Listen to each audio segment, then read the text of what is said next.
Y muy buenas noches, muy bienvenidos a nuestra segunda sesión del curso de alteraciones de la continencia y la elección en pediatría del Hospital Exequiel González Cortés.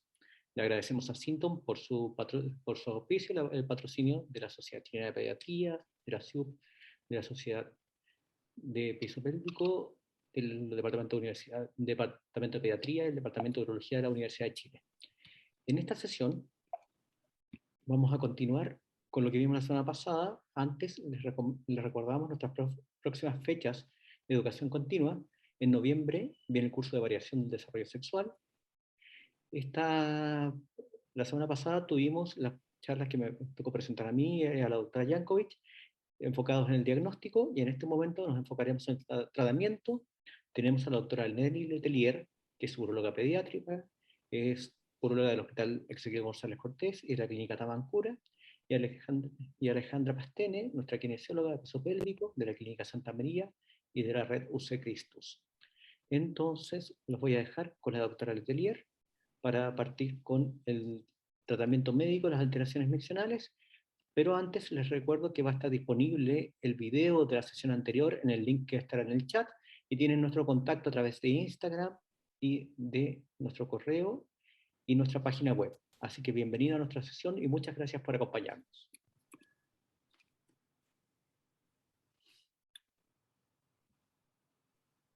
Compartir pantalla.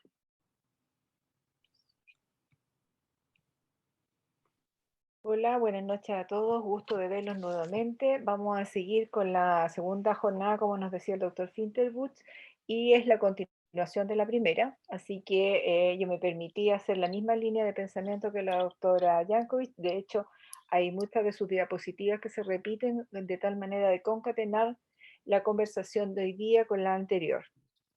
La hoja de ruta de la clase anterior fue la introducción y definición de las alteraciones de la continencia, epidemiología, las presentaciones clínicas, el estudio inicial Doctora, y no la... está compartiendo. ¿No? Point, perdón, vamos de nuevo.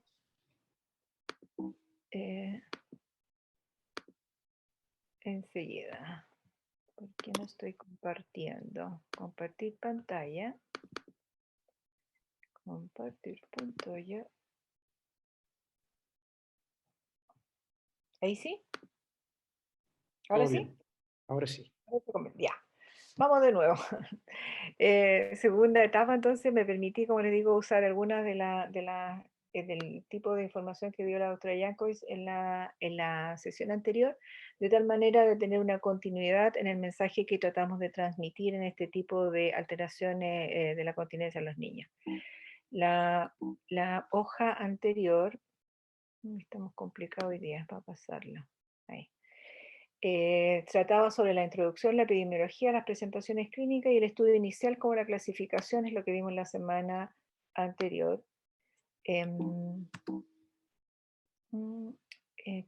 Trato de pasarla más fácil, pero ahí.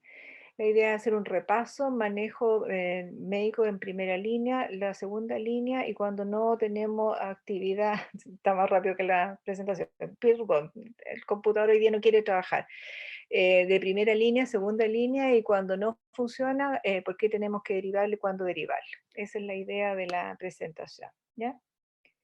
Esto es acá. Ok. Como habíamos visto, la incontinencia en los niños es un proceso variable. Entre los 1 y los 5 años hay niños muy precoces que las mamás disfrutan mucho, que controlen el esfínter, dejen el pañal, orgullosas que a los 9, 10, 11 meses dejen el pañal. Bueno, para nosotros como urología es una complicación que los niños precozmente tengan una continencia tan precoz, porque normalmente va asociado a algún tipo de alteración en el vaciamiento o en el hiene, como vimos la semana anterior. Y obviamente después de los 5 años socialmente también incomoda que el niño tenga pérdidas de orina, ya sea parcial, intermitente, de día, de noche o intermedia. Se pueden entonces asociar periodos de alteraciones o disfunción. En general se habla de un proceso patológico, entonces niños mayores de 5 años cuando tenemos pérdida de orina. Hay un alto porcentaje de las causas de alteraciones de la continencia en que sean funcionales y que sean primarias, o sea, que sea un episodio que se mantiene en el tiempo. Siguiente.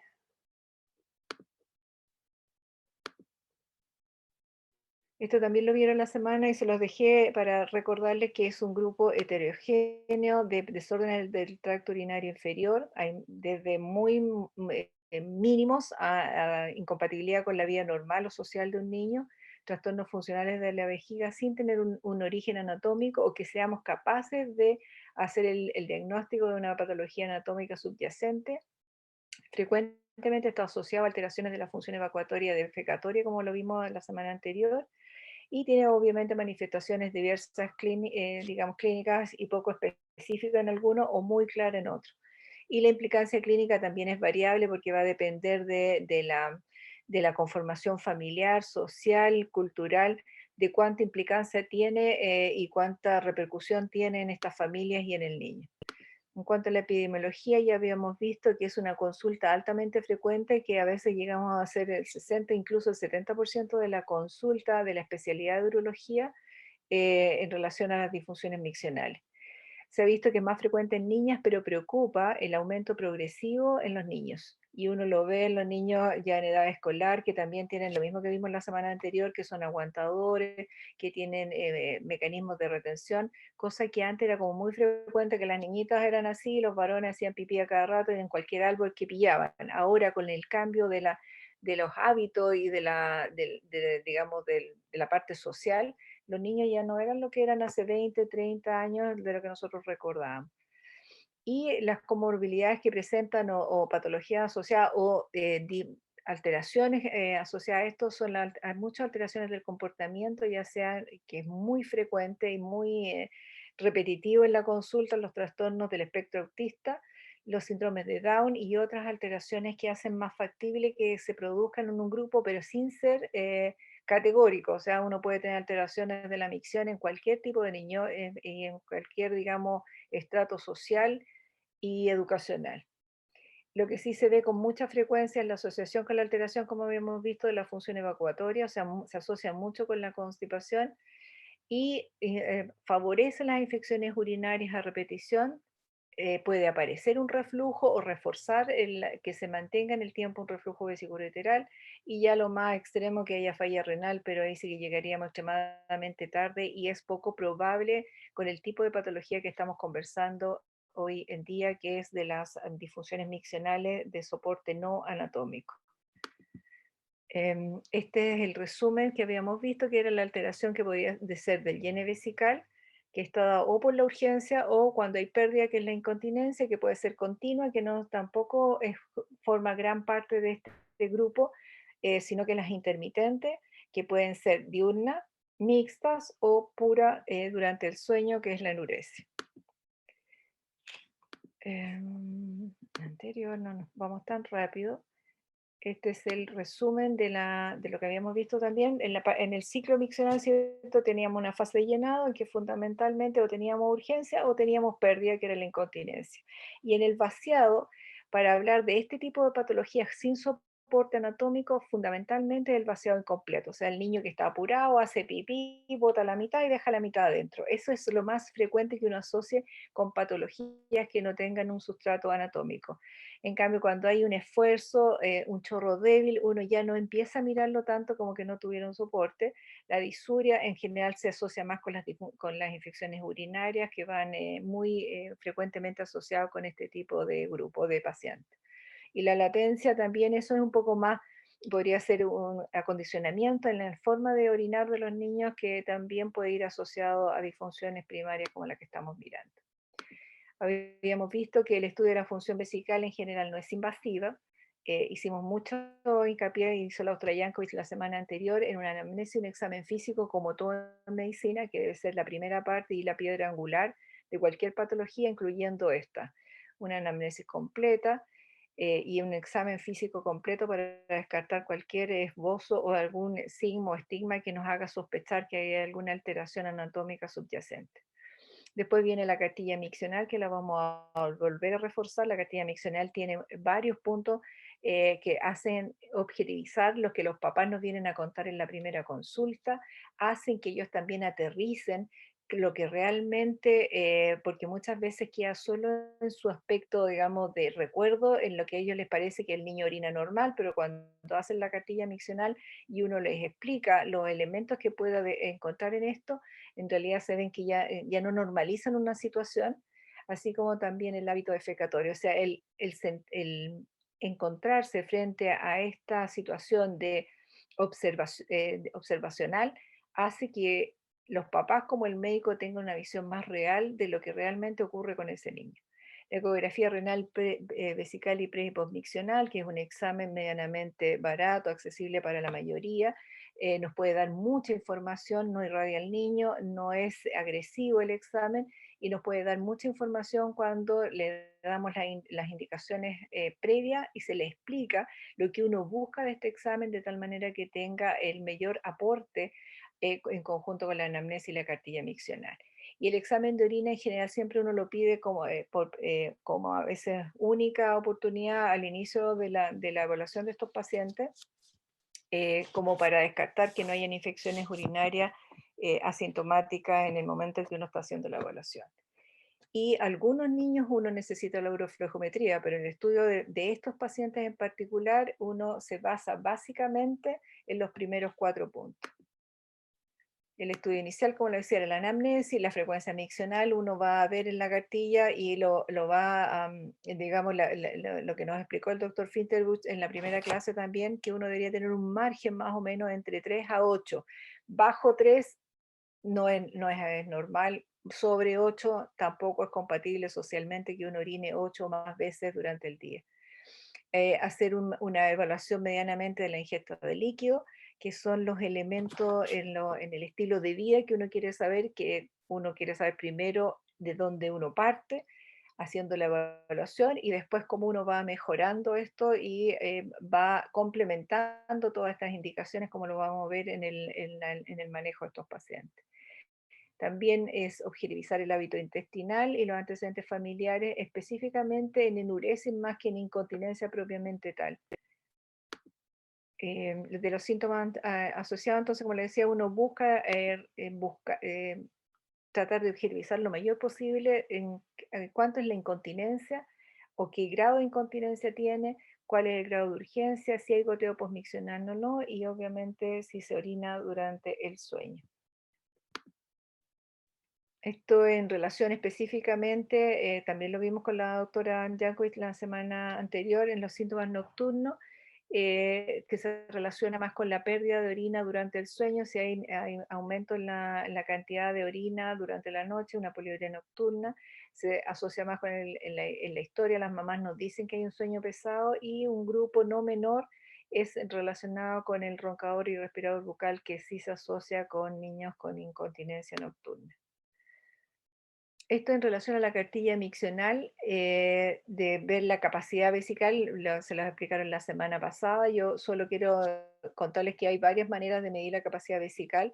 La que más se usa es una de estas fórmulas. A mí específicamente me gusta más una que se relaciona con superficie corporal, porque creo que hay niños de la misma edad y que tienen un tamaño y una altura diferente que se me hace más real el volumen miccional que podrían tener los niños, porque uno que tiene hijos en el colegio y ve en séptimo y en octavo básico que hay niños de 1,50 m y otros de 1,90 m a esa altura. Es un poco exagerado, pero me refiero que hay diferentes alturas, diferentes superficies corporales, y yo creo que la capacidad vesical uno se puede dar un poquito más de margen en los niños de mayor tamaño o superficie. La capacidad, lo que nos va a hablar, ¿cierto? Y lo habíamos visto, es de la frecuencia miccional, de los intervalos, del volumen miccional promedio, el volumen miccional máximo, que eso es lo que uno busca dentro de la cartilla miccional. La idea de la cartilla, que aquí está dibujada, lo que uno, específicamente yo, todos somos diferentes del grupo de urólogos del Ezequiel, que somos 5 y 6, cada uno pide las cartillas, tiene su propia manera y estilo de manejarse. Yo de toda la vida les pido un cuaderno, le digo a las mamás, un cuaderno que sea de tamaño chico, que no tenga espiral, que no le saquen la hoja, que se ocupa solo para llevar un seguimiento de ellos y no como para jugar.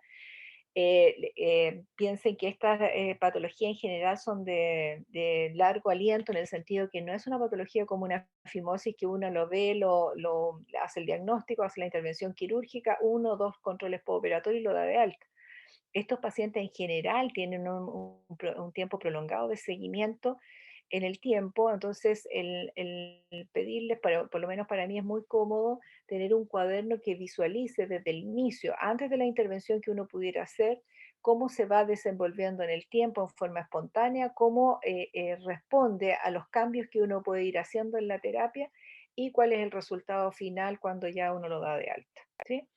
La frecuencia miccional se relaciona a que uno le explica a la mamá que la idea de la cartilla miccional es el periodo en que el niño está despierto, desde que se levanta hasta que se acuesta, cuántas veces en ese periodo va al baño, sean 10 horas, 12 horas que esté despierto, a qué hora va y cuánto hace, le dice uno. Entonces por eso va una columna con la hora en la que va al baño, el volumen o cantidad que hace, uno le pide que tenga, además del cuaderno, además de un reloj, tener un vaso graduado que uno compra en el supermercado, que no son caros, que en general son de boca ancha, que sea fácil, sobre todo en los varones, que puedan incluso orinar directamente en el vaso en el día que deciden hacer la cartilla miccional, y tocar la ropa interior. Cada vez que el niño va al baño, uno toca la ropa interior y pone mojado o seco. Y cuando es mojado, yo les explico que me pongan mojado una cruz, si es poquito, mojado dos cruces, si es más que poquito, y si de frentón está mojado, tres cruces. Y eso se asimila a leve, moderado, severo, si uno lo quiere escribir de una forma más elegante. ¿Ya? Uno le explica que la idea es que anote cada vez que va al baño y cuánto hace cada vez que va al baño. Yo le digo, no me interesa que me diga que fue 10 veces al baño y que orinó 3 litros en el día. No, me interesa saber a qué hora y cuánto, a qué hora y cuánto y cómo estaba en la ropa interior en el momento que lo vieron. Con el tiempo uno se va dando cuenta que los papás tratan de hacer esto, uno cree que es muy claro en explicarle de la cartilla miccional, pero se da cuenta que les cuesta hacer esto y de repente se les olvida, entonces pasan periodos muy largos, por ejemplo, anotan a las 8 de la mañana, orinó 150, después el niño fue al baño y se le olvidó, no lo anotó y pasan a las 2 de la tarde, entonces uno piensa que hay un lapso entre las 8 y las 14 horas, que significaría que son 6 horas de diferencia, y hay un espacio en vacío y uno le pregunta y dice, no, es que se me olvidó anotarlo. Entonces ahora además le agrego, mire, si el niño va al baño y se le olvida porque el niño fue corriendo, porque no le avisó, etcétera, etcétera, anote que fue la hora, aunque el volumen no me lo anote y ponga se me olvidó. O sea, para que uno tenga una adecuada interpretación de la información que nos están dando en la cartilla miccional. ¿Ya?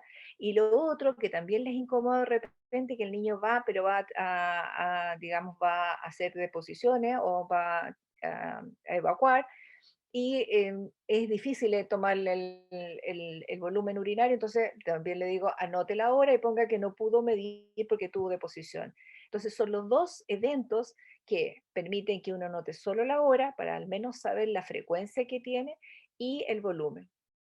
Otro tips que yo normalmente les digo es que al menos esta evolución, estas castillas miccionales, yo soy más exigente y le pido entre 4 a 6 evoluciones en días diferentes. ¿Por qué? Porque el primer día el niño sabe que los papás están preocupados de él también está preocupado y normalmente no es la realidad de su forma de orinar. Entonces va, en vez de ir 2 veces en el día, el niño va a ir 6 o 8 veces porque está preocupado de que lo están mirando, es entretenido, tengo la preocupación del papá y la mamá que andan detrás de él diciéndole, acuérdate que si vas a ir al baño avísame para medir.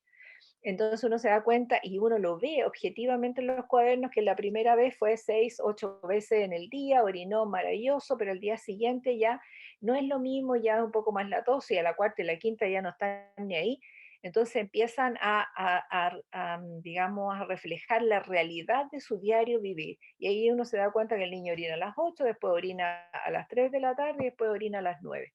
Los rangos se empiezan a alejar, que es lo habitual, que es lo que habitualmente la mamá llega contando a la consulta, que el niño, ella nota que se aguanta, que ve mucha televisión, que ella cree que se moja porque está viendo televisión, que también es verdad que les da lata ir al baño porque es una pérdida de tiempo. Entonces, uno ahí realmente, entre la quinta o la sexta, empieza a evaluar la realidad de ese niño, en general. Eso es más o menos global. ¿Ya? Bueno.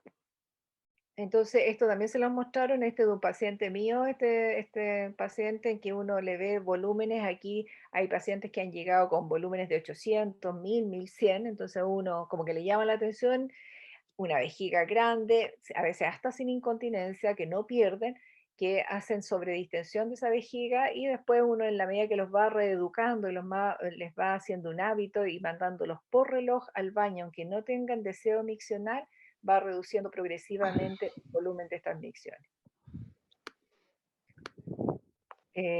Esto lo habíamos visto también la semana pasada, que eran las alteraciones nocturnas del sueño, la enuresis primaria y la secundaria, si han tenido o no periodos en que estado seco, y si es monosintomática, que es la menos frecuente, diría yo, lo más frecuente es que sea mixta, y en general tratamos de manejar primero digamos, la sintomatología diurna, y con eso muchas veces mejora la nocturna en forma, digamos, reactiva al manejo de los hábitos diurnos. Esto también lo vieron la semana, es solo un recordatorio que en las enuresis hay un factor genético que se conoce, que es mucho más frecuente. Hay diferentes publicaciones, pero la mayoría coincide que es mucho más ligado al XY, o sea, papás que sean con antecedentes de enuresia, es mucho más probable que se repita en sus hijos. En general, no en todos tienen niños de vejigas que son de pequeño tamaño, asociadas con hiperactividad, más que producen orina en la noche, y el trastorno del sueño es el sueño profundo. O sea, son las cosas que se han visto y se han certificado en la mayoría de los niños que producen enuresis. En cuanto al manejo, aquí lo fundamental en los síntomas diurnos es lo que llamamos la uroterapia, que es una manera de mantener un hábito que uno cree lo más normalizado posible, en el sentido de un horario miccional y con algunos consejos de estilo de vida, como el aporte de líquido suficiente, como el manejo de la constipación y evitar los irritantes, que también produciría alguna alteración en la vejiga con hiperactividad. Entonces, la uroterapia, el manejo de la constipación, el kine piso pelviano, que lo vamos a ver con la kinesióloga más adelante. Ahí estamos, el manejo, informarle a la familia, involucrarlo, al paciente como al cuidador, de que es un cambio en el patrón miccional que nosotros tenemos que corregir y muchas veces reeducar. Eso es lo que uno hace, es reeducar de tal manera que tenga un hábito miccional adecuado para evitar las dos grandes cosas que vimos, que el niño que aguantaba mucho y hacía crecer su vejiga, y aquel niño que tenía una hiperactividad y que iba a cada rato, y que ese en general uno podría pensar que necesitará más que en la parte digamos, de la uroterapia estándar. De las instrucciones generales, aumentar la ingesta de líquido, una ingesta adecuada, repito de nuevo, eliminar el consumo de irritantes vesicales, poco probable en los niños, pero cada vez toman más café o derivados del café, que también son irritantes igual. Aseo genital solo con agua, en el sentido de que fuera algo local, pero en general se ve más asociado con niños con alteraciones, digamos, los genitales. Y esto de limpiarse siempre hacia atrás es uno de los pilares que uno esgrima más que en la incontinencia, es las infecciones urinarias a repetición, que se asocian mucho con las disfunciones miccionales que estamos conversando. Las medidas específicas, esto es la regla de las 3C, para acordarse que es mucho más fácil que sea una micción cómoda, una micción continua y una micción completa, o sea, que no deje un residuo que no sea apurado. Los niños en general van apuraditos al baño, hacen el pipí, en 30 segundos están parados y haciendo lo que estaban haciendo previamente antes de que los mandaran al baño. Eso hay que tratar de hacer conciencia en ellos, que orinen tranquilos, que se relajen. Algunos le dicen cuenten hasta 10, yo solo hasta 3, y que hagan un nuevo vaciamiento, no para enseñarle que orinen 2 tiempos, sino que para que tenga conciencia de que elimine, sobre todo cuando tenemos detrás de esto algo objetivo, que es la ecografía, por ejemplo, pre y postmiccional, en el cual dejan un residuo, que uno les enseña a orinar de nuevo, controla y ve que vacían completamente. Entonces no hay un problema entre la conducción del cerebro y la vejiga, como lo vimos en la primera charla del doctor Finsterburg. Está absolutamente bien coordinado lo que es el cerebro con la vejiga, solo que yo estoy apurado y no vacío completo.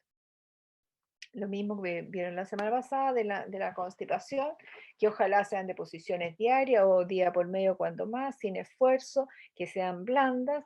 Y estas medidas fundamentales, hay dos cosas que yo les recalco siempre en relación al hábito defecatorio. Uno, ojalá uno acostumbre a los niños, sobre todo en no ahora que estamos en pandemia y los niños no están yendo al colegio, pero lo ideal es que uno los acostumbre a sentarse al baño todos los días después de la última comida en la casa más que otros horarios, porque antes uno los acostumbraba en la mañana, pero resulta que el niño empieza a ir al colegio, en las jornadas escolares cada vez son más largas, van en la mañana y van hasta las 2 3 4 5 de la tarde. Entonces, lo ideal les sugiero que acostumbren a los niños que tengan un hábito siempre, igual que los adultos, que deberíamos hacerlo en un momento que fuera tranquilo, en la casa, en un lugar adecuado.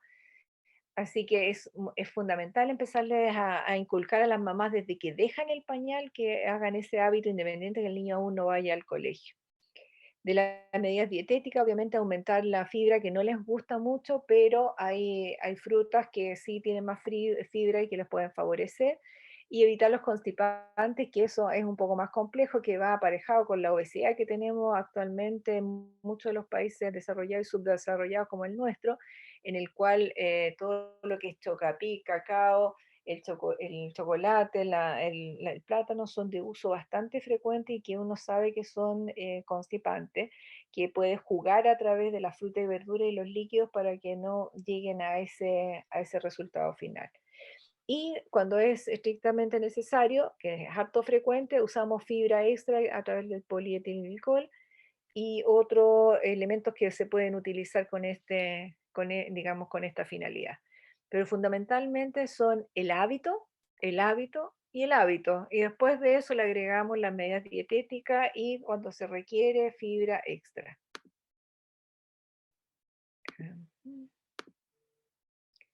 Entonces, resumiendo, la uroterapia, que es lo que conversamos, la uroterapia estándar, que es el hábito de enseñarles a orinar con algunos consejos de estilo de vida, como el aporte de líquido y lo que ya conversamos, es reforzar la diuresis cada 3 horas, 3 a 4 horas, crear un hábito miccional. En general, después que uno hace la primera evaluación de la cartilla en que el niño orina espontáneamente, uno no lo manda a orinar, sino que uno le pide a la mamá que solo se preocupe de anotarle a qué hora va y cuánto, pero sin mandarlo al baño, de tal manera de tener medianamente una visión de partir de cero, sin ninguna intervención, más que él nos cuente su realidad. Uno se da cuenta que obviamente si el niño va cada 6, cada 7, cada 8 horas, mire, de ahora en adelante, cada 3 horas. En general, cuando están yendo al colegio, son niños que en promedio es la mayoría del grupo que nosotros tratamos, que son los que van a los escolares entre los 6 y los 12 años. Es fácil decirle, mire, de ahora en adelante el niño tiene que orinar a partir de las 7, después 3 horas a las 10, y le hace un calendario de tal manera que van 6 veces en el día, si ustedes lo dividen entre las 7 de la mañana, y yo les digo, levántense las 365 días del año, 7 de la mañana, aunque después se acuesta a dormir, bueno, a las 10 tiene que volverse a levantar, o ya se queda levantado definitivo, o se vuelve a levantar para orinar. Pero es hacerle el hábito, que es una cosa cerebral, ¿no? Lo que nosotros hacemos tan espontáneamente de ir al baño, en ello hay que reforzárselo y hacer reeducarlo para que su cerebro les avise cuando la distensión vesical a cierto volumen les avise y ellos hagan, porque lo que ustedes ven, que la mayoría de estos niños empieza a bloquear el deseo de orinar, tal como bloquea el deseo defecatorio. Entonces lo que uno tiene que hacer es revertir eso de tal manera que exista la señal positiva para que logren ir al baño en forma, digamos, mecánica después de un tiempo. Y el hábito defecatorio como ya, y la postura al orinar, que estén bien posicionados, más que el orinar, igual que uno lo entiende más en el hábito defecatorio y que van aparejados ambos hábitos, es que el niño apoye bien los pies sobre una superficie. Cuando les queda la taza del baño muy alta, hay que adaptarla, o ya sea con el adaptador, pero además que los pies estén bien posicionados de tal manera que pueda utilizar prensa abdominal sobre todo, como les digo, para el hábito defecatorio, ¿ya? Y la parte de kine de piso pélvico que lo vamos a ver con Alejandra en la siguiente, cuando es necesario en la siguiente exposición. Esto es solo para contarles que nosotros llevamos un protocolo de estos pacientes y tuvimos que hacer algunas definiciones como la respuesta completa, si es que ha eliminado el 100% de los síntomas por los cuales consulta, ya sea por incontinencia, disfunción, etcétera, etcétera. La respuesta parcial se elimina entre menos, digamos, más del 50 pero menos del 100. Sin respuesta cuando hay menos del 100 o nada. Recaída, si vuelve a presentar los síntomas al menos una vez al mes, y éxito sin recaída por un periodo de 6 meses, y éxito completo, que es bastante difícil, a los 2 años, porque estos pacientes en general tienden a recaer, ¿ah? Porque cuando es solo hábito, vuelven a reproducir. Es como cuando le digo yo a las mamás, es lo mismo que usted cuando le ponen frenillo. Usted hace todo el esfuerzo, está toda la semana el frenillo puesto, pero si se lo saca el fin de semana, lo que ganó es el doble probablemente lo que perdió al estar los 5 días con el frenillo puesto. Esto es exactamente lo mismo. De los tratamientos de segunda, bueno, la primera línea entonces era todo lo que era uroterapia estándar, que era lo que ya conversamos, el horario miccional y los consejos de estilo de vida en cuanto a líquido, fibra y hábito defecatorio y miccional. La uroterapia específica, que lo vamos a ver con Alejandra después, el biofeedback, y cuando ya esto no resulta, uno los manda primero los manda a la kinesióloga, pero a veces hay que hacer la utilización de farmacoterapia, o sea, ya introducir algo que ya no es solo el hábito, y se recomienda usarla en la mayoría de los casos luego de 3 a 6 meses en primera línea si no hay mejoría. Ahora, claramente hay niños con hiperactividad, como vieron la semana pasada, que tiene una vejiga chica, hiperactiva. Por mucho que uno lo maneje, ese niño probablemente va a necesitar oxibutinina y se realiza no en la primera consulta, pero sí probablemente en la segunda antes de llegar a los 3 o 6 meses. ¿Ya? Y la profilaxis ya no es por la disfunción propiamente tal, sino que en el caso de infección urinaria de repetición o reflujo, mientras manejamos esta disfunción miccional. Mejora la disfunción miccional y seguramente nosotros vamos a tender a suspender la profilaxis. Esto también lo vieron la semana pasada, me encantó, por eso lo mantuve. El manejo de la uroterapia sí tiene éxito, yo diría incluso más que el 50% en la mayoría de los niños que tienen este tipo de patología, digamos, manejo aprendido de un mal uso de la dinámica urinaria. Esto también lo vamos a ver con Alejandra. Y esto es solo reforzarlo. 2 palabras para la enuresis, que no era el tema específicamente, pero habíamos dicho que la uroterapia en general también se asocia, al asociarse con síntomas diurnos, perdón, al mejorarlos también mejora parte de la enuresis, pero ahí en realidad niños con enuréticos monosintomáticos, que es solo su síntoma, y ahí uno va dirigidamente a manejar digamos, esta pérdida nocturna o pérdida durante el sueño, y hay 2 grandes líneas, o una terapia conductual que es a través de la alarma, o terapia farmacológica que hace el símil de la hormona antidiurética. Siguiente. Y finalmente, cuando hay patología, ya sea desde el inicio en que uno se da cuenta que hay una alteración que no corresponde a lo que hemos conversado, con una amnesis tipo, con un examen físico normal, sin ningún tipo de alteración, y hay sospecha de alteración anatómica o disrafia medular oculta por signos o estigmas que uno encuentre, o hay infecciones recurrentes aún manejando la disfunción miccional o alteraciones ecográficas que no corresponden a lo que vieron la semana pasada, uno habla de pacientes que deben ser derivados a la especialidad de urología. Finalmente, concluyendo, voy a repetir las mismas conclusiones que vimos la semana pasada, porque esto era una misma charla que nosotros la dividimos en dos, que es obviamente un motivo de consulta muy frecuente, que puede que no tenga una gran connotación en morbilidad, pero sí en calidad de vida, involucra un gran espectro de manifestaciones clínicas, altera obviamente la calidad de la vida de los pacientes y de su entorno familiar. El diagnóstico en general es clínico, no necesitan grandes herramientas, hay comorbilidad frecuente que ya las mencionamos, y la cartilla es una excelente herramienta para el manejo de estos pacientes, para saber su estado inicial, para hacer intervenciones de tipo conductual, hacer su seguimiento, y fundamentalmente tiene aportes positivos indirectos en relación a que nada es mágico, que las cosas no se solucionan de por sí, y uno ve el involucramiento real que existe de la familia, porque al hacerlo objetivamente uno sabe que la está obligando a enfrentarse a esta situación y no que lleguen a la siguiente consulta diciendo exactamente lo que dijeron en la anterior sin hacer ninguna modificación en lo que uno le ha pedido en relación a los hábitos del paciente, ¿ya? Y el tratamiento de la primera línea es la uroterapia como ya habíamos visto. Eso. Muchas gracias y pasamos con Alejandra y dejamos las preguntas para el final. Muchas gracias, doctora. Entonces, Alejandra Pastene nos va a hablar del rol del kinesiólogo en la disfunción miccional. Alejandra, adelante, por favor.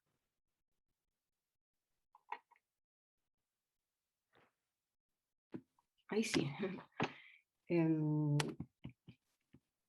Primero, 1.000.000 de gracias por la oportunidad, ¿cierto?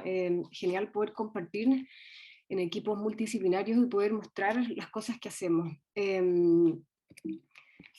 Si bien yo le puse a la presentación, si bien estábamos hablando de disfunciones miccionales, me parece importantísimo descartar que va muy de la mano con las disfunciones no solo de vejiga, sino también intestinales en pediatría, por eso quise incluirlo como tema principal también.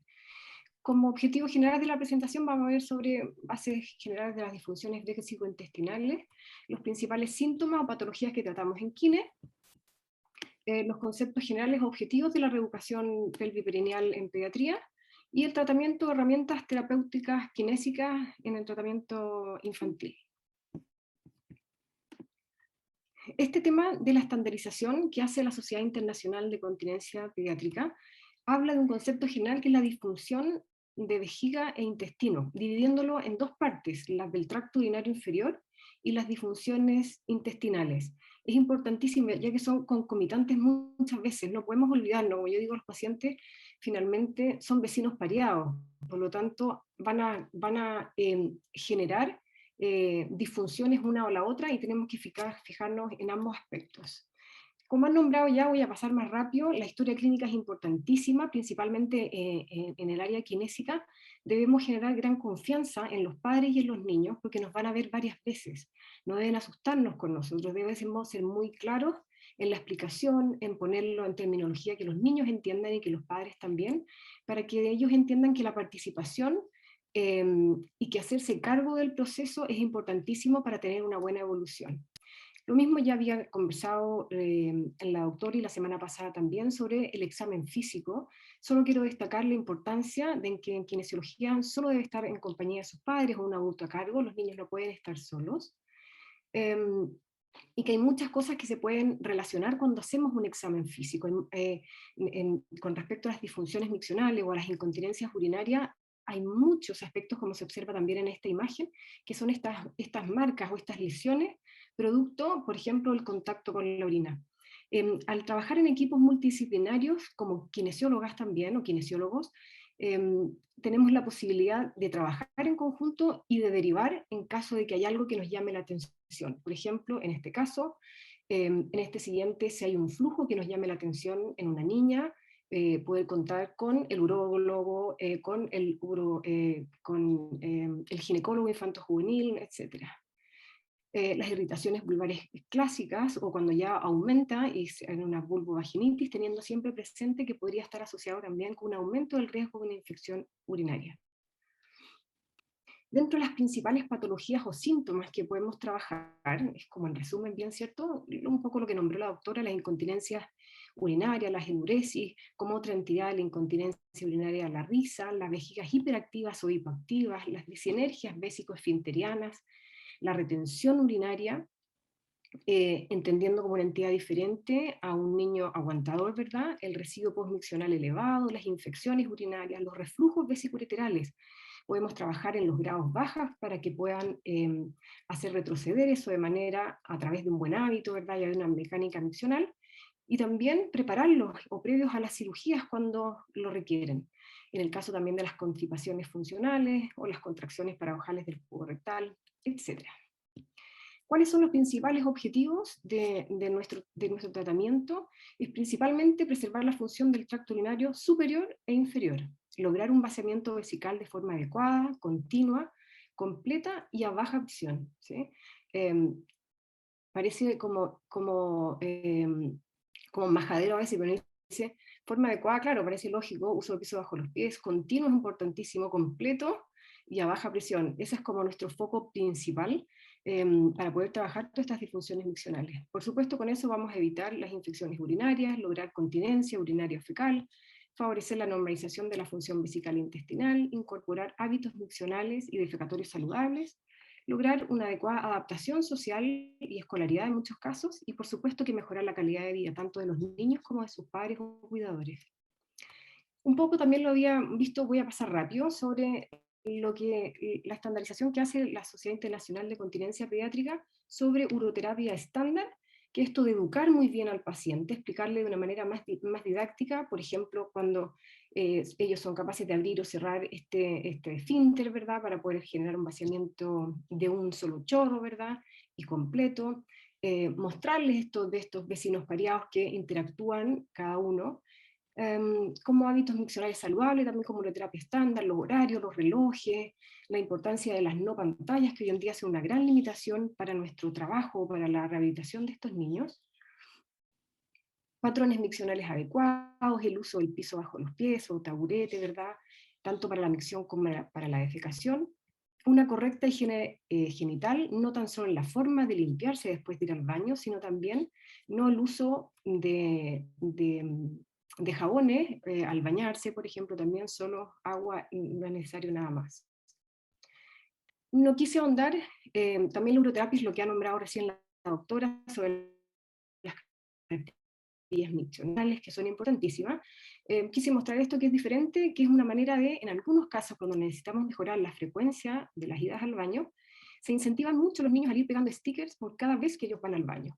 De esa manera, yo les digo, bueno, intentemos a lo menos juntar 5 o 6, ojalá, stickers en el día, y al final del día pueden recibir una especie como de recompensa, de algo entretenido, hacer algo con los papás, jugar algo pequeño, hacerse trenzas, pintarse las uñas, que sea algo pequeño, entendiendo que es parte del hábito saludable que requieren, y no necesariamente de premiarlos, ¿verdad?, con algo que finalmente los puede llevar a que sea una cosa que va a ir creciendo y se ponen solos la soga al cuello. Y eso motiva mucho a los niños. Yo siempre les explico a los papás que es importante que finalmente entiendan que es una especie de juego, de que ellos tienen que tratar de que sea amigable y amistarse con el baño. Y de una manera lúdica de hacerlo, a ellos les encantan los stickers. Y como uroterapia específica son todos estos aspectos que vamos a trabajar ya específicamente, por ejemplo, en el entrenamiento muscular. Debemos principalmente lograr el control de la musculatura del piso pélvico. Si bien es importante que podamos observar su capacidad de contraer y de relajar de manera adecuada, la relajación es el punto más importante, ¿sí? No es como en los adultos, ¿verdad?, que ahí nos podemos aplicar más en la fuerza, de contracción, etc. Aquí es una conciencia corporal importantísima, logrando una adecuada relajación. Si tenemos eso, tenemos gran parte del problema solucionado. Conciencia muscular, sin uso de otros músculos que puedan disociar la zona abdominal, por ejemplo, de la zona perineal. Va a mejorar de esa manera y va a mejorar la capacidad y ese control motor. En algunos casos necesitamos mejorar un tono basal de músculos, en algunos casos de hipertonía muscular, que requiere una mejor relajación. Y también parte de este objetivo es normalizar la función vesico-esfinteriana e intestinal. Por ejemplo, en este caso, vamos a pasar rápido, es un niño que uno pide, ¿cierto?, una contracción perineal, pero hace un pequeño atisbo, pero finalmente no se ve nada, no lo logra, siendo que además no es una niña tan pequeña. En este otro caso, es una niñita más o menos de la misma edad, pero se observa con claridad que ella logra hacer una contracción y relajación, y yo siempre digo y destaco que tienden a ser apuretes, entonces también tenemos que reforzarlos, que no es necesario de todo hacerlo rápido, ¿sí? Por eso quise mostrar también este video, que finalmente tenemos que enfocarnos en que este tratamiento debe ser ayudar a los niños, que si bien entendemos que son niños y que siempre su prioridad va a ser el jugar, el baño debe ser en calma, ¿sí? Las contracciones o la conciencia corporal muscular debe ser también en calma. La respiración diafragmática es un gran aliado para una adecuada relajación de la musculatura del piso pélvico, conciencia del piso pélvico, y también de esa disociación de la zona abdominal, ¿sí? En este es un video de un niño que tiene dificultad en la ejecución. Si bien al tomar aire, él debe inflar el estómago, ¿cierto? Para que descienda el diafragma y el espacio y las vísceras se puedan movilizar. Pero hay es como una respiración forzada, ¿se entiende? ¿Se nota? Eso es lo que finalmente también tenemos que ayudarlos a que puedan generar esta respiración diafragmática de una manera más natural, más espontánea, que nos sirve mucho como hábito también de uso para la defecación, ¿sí? Entonces, cuando enseñamos defecación, enseñamos también respiración diafragmática para evitar el pujo durante la defecación. Cuando les cuesta mucho, también podemos hacer el ejercicio del perro gato que le llamamos, toma aire por la nariz, inflando la guatita, y después bota el aire por la boca y se convierte en un gatito. Existen distintas publicaciones y una que habla sobre estos ejercicios de respiración diafragmática y el entrenamiento del piso pélvico. Tiene como resultados que mejora parámetros incluso de uroflexometría y las formas de la curva. Como estos ejercicios no requieren de equipamiento especial, se pueden realizar en cualquier nivel de atención de salud. Por lo tanto, podría ser incorporado mucho más de lo que se usa hoy en día. El entrenamiento muscular del piso pélvico y la respiración diafragmática es beneficiosa para todos los niños que tengan disfunciones vesicales, principalmente en los aspectos de incontinencia, enuresia, estreñimiento e infecciones urinarias. Dentro también de la uroterapia específica, el biofeedback es nuestro gran aliado, ayuda a tomar conciencia sobre este proceso fisiológico, a través, generalmente usamos señal visual y también la podemos complementar con una señal auditiva. Y es fundamental para tener buenos resultados. En pediatría usamos solo electrodos superficiales que se ponen alrededor del margen anal, como en las manecillas del reloj a la hora 2 y 10, ¿sí? Y vamos a registrar la actividad electromigráfica. En este caso se le pide al niño que mantenga solo relajación, que no se mueve y que respire tranquilo. Y aquí se observa que a pesar del niño estar quieto, genera contracciones, ¿sí? No se da cuenta que a veces contrae. Si bien en este video no necesariamente son grandes contracciones, son pequeñas, sería lo suficiente si él lo hace durante la micción para que se pudiera alterar. Ahí tenemos que ir nosotras, trabajar y lograr que durante su relajación se mantenga la electromiografía lo más estable en la relajación. En este otro video pedimos contracciones, ¿verdad? Relajación, en este periodo aquí pedimos relajación, y ahora pedimos contracciones. Si bien este niño tiene una buena coordinación, no llega a su relajación máxima. Y no tenemos que olvidar que lo que más nos importa en pediatría es que vuelvan rápidamente a una correcta relajación, ¿sí? Tenemos que ser exigentes, como digo yo, necesitamos que queden con una conciencia y una capacidad absolutamente adecuada para que no recidive. Y se observa que no logra relajar adecuadamente, se queda en una leve contracción. Hay muchos estudios que ya van avalando la uroterapia y el biofeedback. Y este estudio habla sobre esta combinación de uroterapia y biofeedback que mejora significativamente el patrón miccional, disminuye las tasas de incontinencia, de infección y de residuo postmiccional en niños con estas disfunciones miccionales. Si comparamos, perdón, con uroterapia estándar. El biofeedback animado es nuestro gran aliado, por supuesto, porque ayuda a que los niños se motiven. Lo podemos enfocar en distintas, de acuerdo a las necesidades de cada paciente. Si el pescadito va a estar abajo, puedo trabajar solo relajación perineal en los casos que requieran, puedo trabajar coordinación, velocidad de contracción y relajación, todo va a depender de lo que necesitemos como terapia. Este es otro caso de biofeedback animado. Cuando la barra está en rojo es porque está en contracción, cuando está en verde en relajación, el niño está relajando, el conejo va hacia la zanahoria, contrae de manera mantenida y al llegar a la cima del cerro debe soltar rápidamente y va en busca de la siguiente zanahoria. Por lo tanto, trabajamos contracción mantenida, relajación rápida, mantención de la relajación, etc. Y este último también podemos trabajarlo, es la misma fórmula en el fondo, hace una contracción, el avión sube, hace una relajación, el avión baja. Y en este caso también podemos ir observando a veces las dificultades, podemos partir diciendo a los niños que traten de esquivar, por ejemplo, las nubes, o que mantengan la relajación y que el avión rebote abajo. Y en este video vemos que hay ciertas dificultades, si a este niño le costaba un poco, parece que se quedó pegado, pero en definitiva es un poco lo mismo de los biofeedback animados. ¿Cuáles son los beneficios que mantienen, por supuesto, una mejor atención de los niños, mejora la adherencia de ellos al tratamiento, y al ser un juego reduce la ansiedad por el tratamiento, porque muchas veces se ponen nerviosos y esto hace que les parezca súper atractivo el volver a intentar o ganar más estrellas o ganar más puntaje, etcétera, y quieran volver a la terapia y continuar con las indicaciones, por lo tanto aumenta el éxito del tratamiento. Esto es más o menos lo mismo, el biofeedback es una opción terapéutica que es muy eficaz, hay varias publicaciones al respecto. Y también quise tocar un punto, que si bien yo lo puse dentro de las uroterapias específicas, no está dentro de los ámbitos que la Sociedad Internacional de Continencia describe como parámetro de uroterapia. Sin embargo, yo uso el biofeedback ecográfico de vía abdominal, ¿verdad?, como entrenamiento muscular del piso pélvico en determinados casos. Por ejemplo, en niños que no pueden exponer la zona genital, por temas de religión, por pudor en niños más grandes, niños o niñas más grandes, y me permite evaluar con el ecógrafo vía abdominal, ver si hay contracción y relajación de la musculatura del piso pélvico. En algunos casos podemos observar si logra el cierre uretral, y a pesar de no poner los parches sobre el perineo y usar nuestro clásico biofeedback, hemos tenido buenas respuestas. Por otra parte, esta misma biofeedback ecográfico, pero más asociado al volumen vesical, es decir, con un ecógrafo en consulta, vamos observando la vejiga antes de orinar, ¿verdad? Igual que el examen, ¿sí? Después mandamos a orinar, volvemos a hacer una ecografía, pero postmiccional, y en este caso observamos que apenas hubo vaciamiento.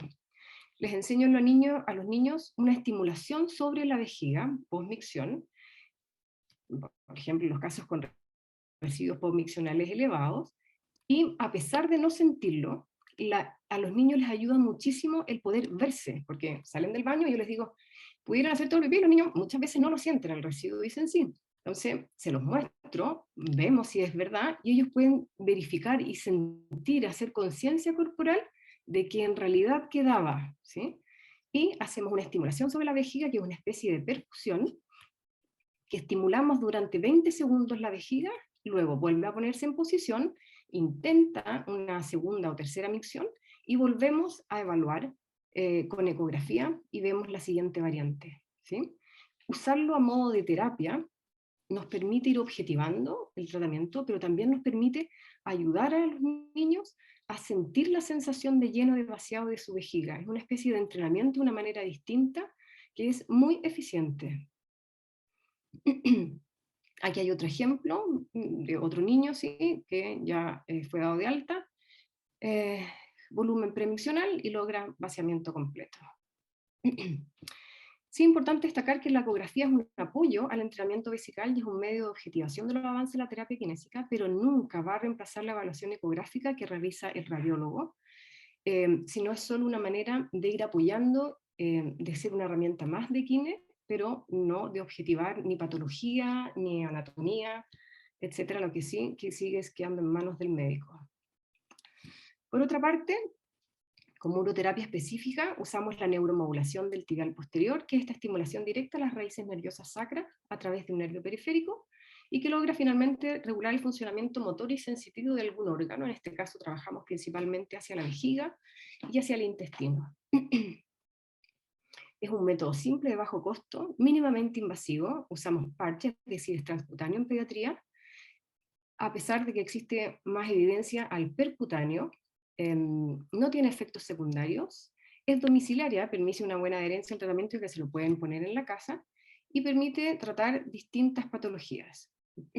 Por ejemplo, en el área urológica, las vejigas hiperactivas, las retenciones urinarias que no son obstructivas, síndromes de vejigas dolorosas, y en la parte intestinal, las incontinencias fecales y la constipación crónica. Y como evidencia, existe bastante y ayuda a reducir el síntoma urinario específicamente, pero la gran mayoría hace más en pediatría percutánea.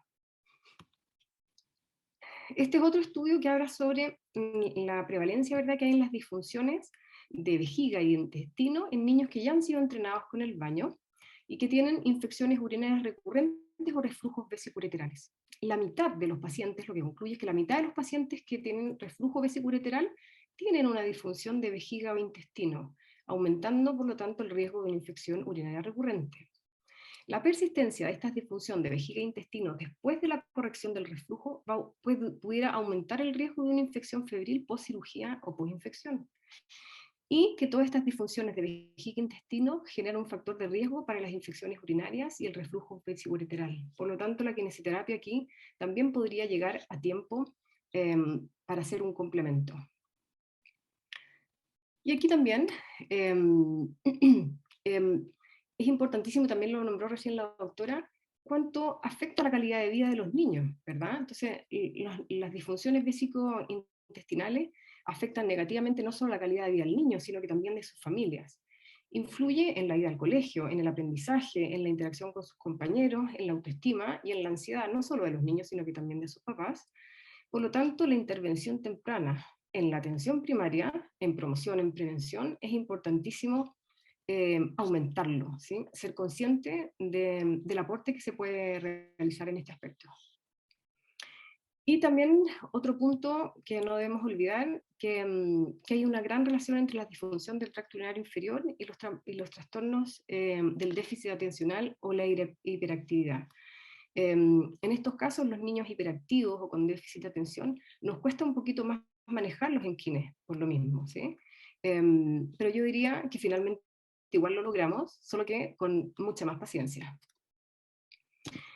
Y este último punto, que también quisiera tocar, que se toca poco, es sobre la relación que puede haber entre el abuso sexual infantil y las disfunciones vésico-intestinales. En la estandarización en general tampoco se habla sobre este tema, pero como nos dedicamos a esta área, nos toca, lamentablemente, no quisiéramos que ocurra, pero nos toca enfrentarlo. Y es importante entender que los niños expuestos a abuso sexual rara vez presentan hallazgos genitales anormales. La ausencia del hallazgo es la regla más que la excepción.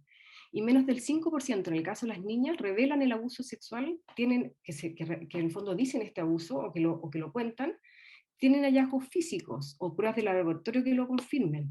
Por lo tanto, el conocer sobre este tema, sobre el abuso sexual infantil, entre pediatras, urólogos, entre ginecólogos infantos juveniles, es muy importante, porque somos principalmente, o en el caso además de los médicos, son los que pueden reconocer el problema y llegar a tiempo. La confirmación de un abuso rara vez es una razón directa para que un niño visite a un profesional de la salud, no es el abuso en el fondo. El diagnóstico del abuso se va a basar en la historia clínica y en el comportamiento del niño, junto con la aparición o exacerbación de estos síntomas urológicos. Y siempre fijarnos que el lenguaje corporal de los pequeños nos da la primera alerta de que algo ocurre. Y si en kinesiología nos toca tratar niños que han sido abusados y no necesariamente sabemos de antemano si han sido o no abusados. Por lo tanto, como también nos pasa cuando trabajamos con adultos, debemos intentar ser empáticos desde el minuto 1, entender que cada niño tiene un ritmo para exponer la zona genital. Hay niños que demuestran esa cara, en el fondo, que uno la reconoce solo cuando lamentablemente ha tocado trabajar con niños abusados, nos da una alerta y no necesariamente nos limita a trabajar con ellos, ¿sí? Podemos hacer adaptaciones del tratamiento si sabemos que genera incomodidad o que puedo revivir en él la situación de incomodidad o de trauma. Y hay estudios que hablan que existe una mejoría de los síntomas urinarios después de psicoterapia junto al entrenamiento de la vejiga. Y nuestra reeducación pelviperineal, tal como dijo la doctora antes, destacaban siempre que era a partir de los 5 años. Sin embargo, hoy en día se habla de los 4, pero nos toca recibir incluso a veces a partir de los 3 años. Si bien es verdad que necesitamos una interacción con el niño, él debe entender las indicaciones, a veces hay otros casos que también podríamos hacerlo enseñándole muy bien a los papás para que ellos puedan interactuar con los niños, ya sea porque son muy pequeños y no entienden las indicaciones, o porque también existen patologías o alteraciones de la comunicación, por ejemplo, que no permitiera que yo pudiera comunicarme con el niño, pero sí su mamá o su cuidador sí pueda hacerlo. Habitualmente los programas de kinesiología son de 10 sesiones, sin embargo eso es muy relativo, va a depender de las necesidades de cada niño. Parece que perdí. ¿Ahí sí? Sí, ahí está bien. Se ve tu diapo. ¿Sí? no sé si se perdió algo, pero yo desaparecí. Podemos hacer también programas preventivos de 2 o más sesiones. La evaluación habitualmente dura 45 minutos y los controles habitualmente 30 minutos, ya que los niños se aburren con facilidad. Y deben en la casa seguir las indicaciones, realizar los ejercicios, ojalá a diario. Y esta imagen la pongo porque en general siempre digo, ojalá a Kine los niños llegaran de una manera precoz, ¿verdad? No cuando ya a lo mejor no podemos hacer nada por ellos. Muchas gracias. Muchísimas gracias, Ale. Vamos a pasar a la ronda de preguntas. La primera pregunta se fue respondida por el chat, así que si tienen alguna duda nos pueden responder. La segunda dice, hola, buenas tardes. ¿Cuál es el momento adecuado para hacer más estudios de extensión en búsqueda de médula anclada? Doctora. Bueno, médula anclada uno lo puede hacer desde la primera consulta, si hay cosas que no calzan con lo que estábamos viendo hoy día, que es un niño que en general es sano, que no tiene pérdidas continuas y que no tiene repercusión en la vía urinaria. Si cualquiera de esas cosas fallan, uno tiene que ir a estudiarla y si no encuentra algo anatómico va a hacer resortes de estudios de anclaje medular, o sea, de los estudios es descartar anclaje medular y va a depender del nivel. Uno puede tener vejigas que son incontinentes absolutas, historia de incontinencia desde siempre, o al revés, que no orinan y tienen repercusión en la vía urinaria alta al ver una ecografía. Entonces es como, no hay una receta específica, pero lo que no calza dentro de lo que conversamos hoy día para decir que son patologías anatómicas, en que no hay nada de la repercusión en la vía urinaria imaginológica a través de la ecografía, y que tiene una historia solo de incontinencias intermitentes, muchas veces relacionadas con algunos eventos como mostraba Alejandra, en el sentido de cuando los papás se separan, cuando empiezan a ir al colegio, el hecho de control de esfínter, tiene diferentes repercusiones en los niños, pero eso uno ve que no hay un contexto anatómico. Frente a la duda, si hay algo categórico en el examen ecográfico, uno se va a orientar a eso, y si no hay nada anatómico que me diga que sea un ureter ectópico, que sea otra patología, por ejemplo, uno tiene la obligación de descartar anclaje medular. Muchísimas gracias. Otra pregunta dice, ¿cuánto tiempo dura el tratamiento para un niño? Si está estipulado, protocolizado o hasta que el niño responda al tratamiento. Hasta que el niño esté sano, o sea, hasta que responde. Y eso, por eso les digo, es un manejo de largo aliento en general. Y uno nota que se forma cierta dependencia cuando hay muy buena adherencia con el médico tratante. O sea, son pacientes que no dejan de venir, uno les va prolongando los controles, les va alejando los controles, pero aún así hay cierta dependencia. Por eso uno sabe que siempre hay un contexto medio social dentro de todo de estas patologías. A mí me cuesta darlos de alta porque los voy a dar de alta y me empiezan a hacer infecciones urinarias y volvemos a retomar entonces, como le digo yo, como el juego de los platos chinos. Si tú no le estás dando vuelta, no le estás estimulando, etcétera, etcétera. Ahora yo creo que somos muy elegantes en algunas partes, que contamos con la posibilidad de la kinesióloga, que eso nos hace más fácil el despegue de los pacientes, en el sentido de ser más objetivas, el manejo de la kinesióloga en relación de repente a la relación que se establece con los médicos tratantes y esta familia. En el fondo, cuando se mejoren. Perfecto. Y es muy relativo. Es cierto. Una pregunta dice Miguel Franco, doctor, dice que es nefrólogo pediatra y que a veces que él ocupa cartillas de días secos y húmedos, ¿ya? Porque cuesta que los padres midan. ¿Qué tiene experiencia en esta forma? ¿Cuál es su opinión ante esto, doctora Yo creo Alejandra? que todas las herramientas sirven y que son buenas, pero me pareciera que a mí me suena como poca información dentro de lo que uno maneja habitualmente, porque uno quiere tratar de utilizar cuánto es la pérdida real, porque los papás, para algunos una gota es mucha la incontinencia y para otros el que el chiquillo se cambie de ropa interior apenas, sí como que lo notan, se fijan. Entonces muy relativo, y tratar de poner puntos en común para decir de lo que estamos hablando, de lo que en realidad está pasando, porque muchas veces, vuelvo a repetir, no es la causa real de la consulta cuando vienen por incontinencia. Entonces, es complejo. A mí me gusta lo de si está mojado o seco, y que también alguien hizo el comentario en el chat, es en realidad lo que es calendario miccional, en el sentido de si pasó, se mojó durante la noche o no se mojó durante la noche.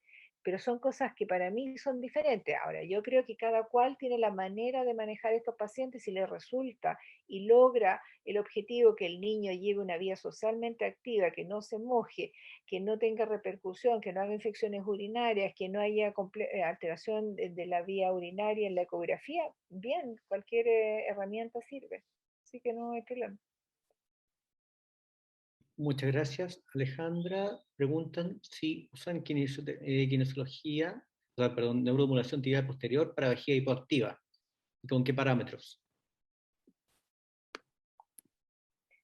Sí, se podría probar en general. El uso es mayor para vejigas hiperactivas, pero los parámetros de neuromodulación son las mismas. Se usan 200 milisegundos con 10 Hz en un TENS normal. Gracias. Es una de las indicaciones también de Sacra. Entonces, Claudia Flores pregunta si tenemos interconsulta con enfermera en el hospital. En general, nuestra enfermera de urología tiene otros roles. No, fundamentalmente ella se maneja con los pacientes que tienen vejigas neurogénicas, independiente de la causa de ella, en el sentido del cateterismo e intervenciones de ese estilo. Nosotros, en relación a este grupo de pacientes, nuestra relación es con la kinesióloga, no con la enfermera. Nosotros somos los que reforzamos cada una de las indicaciones en los controles médicos. No sé si ¿Comentario? alguien más del equipo quiere agregar algo, pero sí. Muchas gracias. La doctora Retamal, gusto de leerla, dice que es muy bueno tener el apoyo de kinesiología, puede pesquisar elementos musculares, que siempre apoya la uroterapia y la evidencia lo aporta. Perfecto. Entonces, yo creo que no hay más preguntas en el chat, así que muchísimas gracias. Hay agradecimientos y felicitaciones para Alejandra y para la doctora. Así que, doctora, le dejo a usted para cerrar. Sí, yo quiero volver a agradecer la presencia que se da en este minuto. Comentábamos antes de iniciar la sesión de hoy día, teníamos varias actividades, sobre todo los urólogos en Chile, teníamos la reunión de la Sociedad de Cirugía Pediátrica, que normalmente asistimos, y teníamos un webinar de hipospadia. Así que yo agradezco la presencia de aquellos que están con nosotros. Saludar a la doctora Retamal, que es un gran aporte en lo que es las difusiones miccionales y en el manejo de estos tratamientos. Así que un gusto que esté con nosotros y que haya hecho el comentario.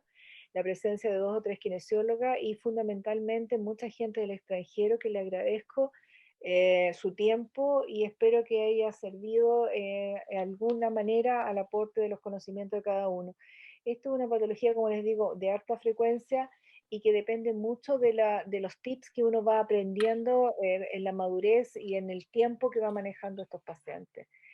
Son muy agradecidos porque yo creo que con pocas intervenciones, a veces con la escucha activa de estos pacientes, van mejorando su calidad de vida. Así que ánimo, se pueden manejar, lo manejan los nefrólogos, los pediatras, nosotros tratando de intentar de que lo manejen también en atención primaria, a veces nos cuesta y hay mucha derivación, pero en general hemos ido aprendiendo todos cómo manejar estos pacientes. Así que agradecerles la presencia, los esperamos en el siguiente curso. La información va a estar a través de la página web, que en varias partes se la hemos mostrado, que pueden llegar se les va a mandar los mecanismos de inscribirse y todo lo más, y las charlas de hoy día también se van a subir. Así que un gusto haber estado con ustedes y espero que hayamos sido un pequeño aporte, un grano de arena a su diario quehacer médico y de todas las especialidades que estén aquí, pues asumo que hay algunas enfermeras y otras especialistas. Un gusto saludarnos y nos despedimos.